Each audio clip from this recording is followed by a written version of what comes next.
Olá pessoal, tudo beleza? Aqui é o Fernando Bosco e hoje eu vou comentar com vocês, fazer uma leitura comentada do livro do Luiz Felipe Pondé, Marketing Existencial. Eu vou comentar capítulo por capítulo, então nesse vídeo eu vou comentar somente a introdução e o primeiro capítulo. Então já se inscreve aí para você receber os vídeos da série e deixa o seu like para a gente continuar produzindo esse conteúdo, beleza?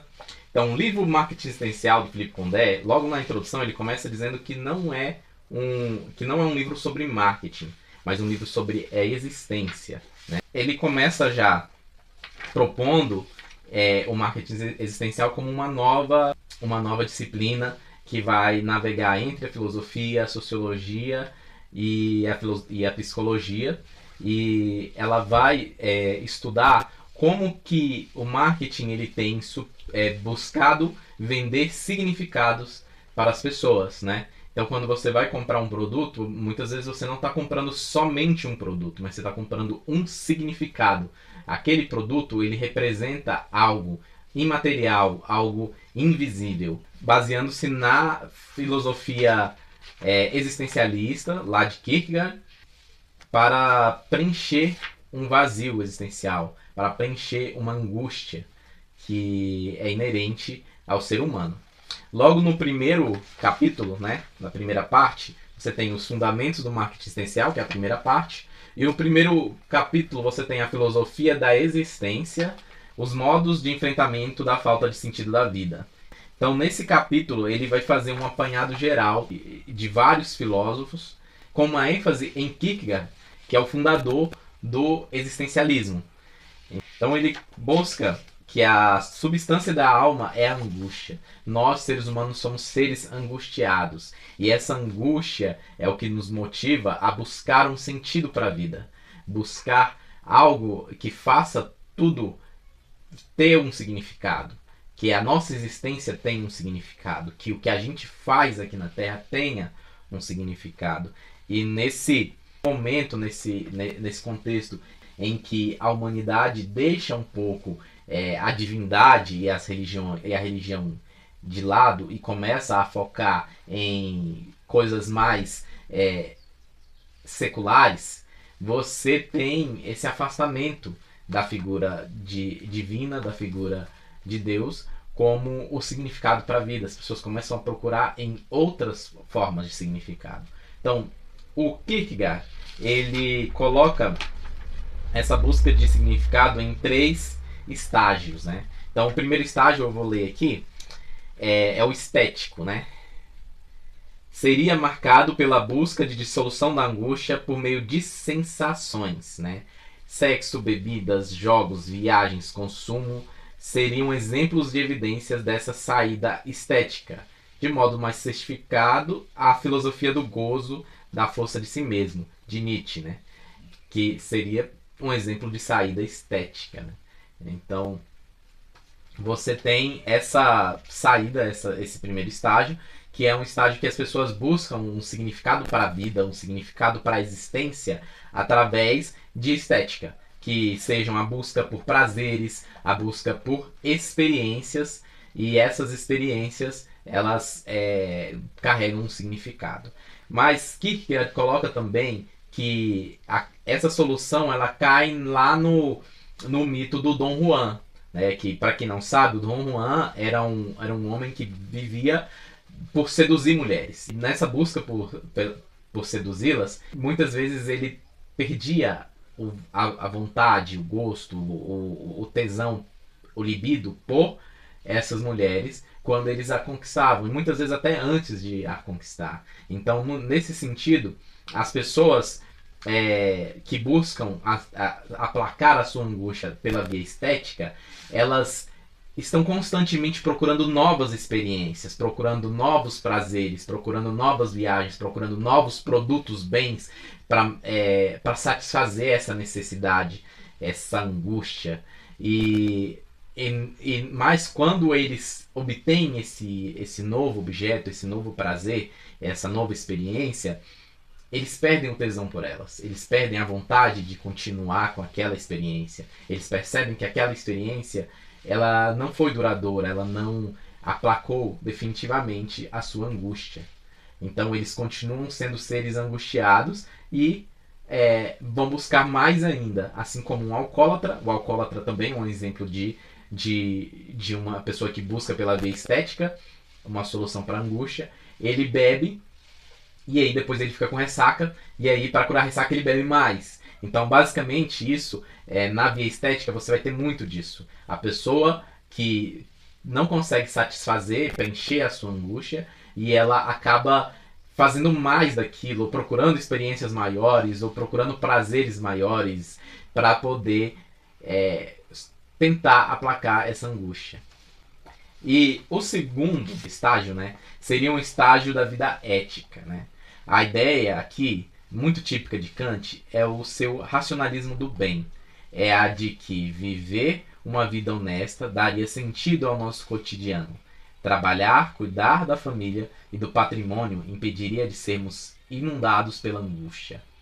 Mas, novamente, uma vida honesta será esmagada pelos problemas de Jó. Os justos sofrem às vezes mesmo mais do que os injustos, que parecem estar mais bem adaptados à violência amoral do mundo. Então, aqui, quem vai buscar nesse segundo estágio pela via ética, ele vai buscar viver uma vida moralmente honrada, né? E como se fazer o certo, fazer o bem, fosse uma forma dele aplacar aquela angústia que ele tem. Mas acaba que esse formato ele cai num dilema moral e também na questão da hipocrisia, porque ninguém consegue ser moralmente certo o tempo todo, né? Então acaba que a pessoa cobra muito de si essa moralidade e às vezes ela não consegue viver essa moralidade plenamente e acaba ela buscando essa moralidade, ela acaba buscando manter uma imagem de moralidade. Então você cai nesse dilema da hipocrisia, né? E acaba que também muitas vezes a pessoa começa a observar nos outros e vê que os outros não são tão morais assim, que os outros não vivem essa moralidade como ele vive ou como ele acha que deve viver. E nisso a pessoa acaba se desiludindo com a forma ética, continuam se sentindo angustiadas. E o terceiro estágio que o Kierkegaard cita é o estágio religioso. Aqui o filósofo distingue dois estágios, o religioso 1 e o religioso 2. O estágio religioso 1 se aproxima do estágio ético, na medida que o seu centro de gravidade são as normas de comportamento, mas implicadas com a vida relacionada à comunidade religiosa sobre o domínio da doutrina eclesial. Associado a esse fracasso da verdade na vida eclesial, o religioso 1 também nos leva ao desespero, devido à incapacidade da vida religiosa doutrinária de dar conta da complexidade dos avanços do mundo moderno e responder às angústias históricas do crente em via de ser esmagados pelos ganhos do secularismo. Nesse estágio aqui, no estágio religioso 1, você tem religiões, instituições bem estabelecidas, com suas doutrinas, com as suas regras, e que as pessoas buscam, através dessa doutrina, dessa regra, encontrar um sentido para sua resistência. Acaba que muitas vezes a pessoa não cai no mesmo dilema do modelo ético, porque a pessoa ela não consegue viver plenamente aquela religião, aquelas regras, aquelas doutrinas. E por não conseguir viver, ela acaba se sentindo angustiada da mesma forma. Ela acaba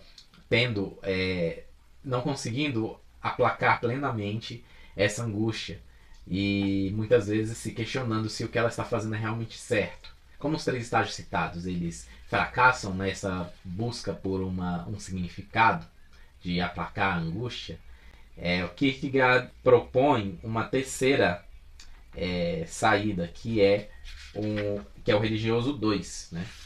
Cadê? Religioso 2, que seria o único capaz de produzir uma verdadeira saída para a angústia.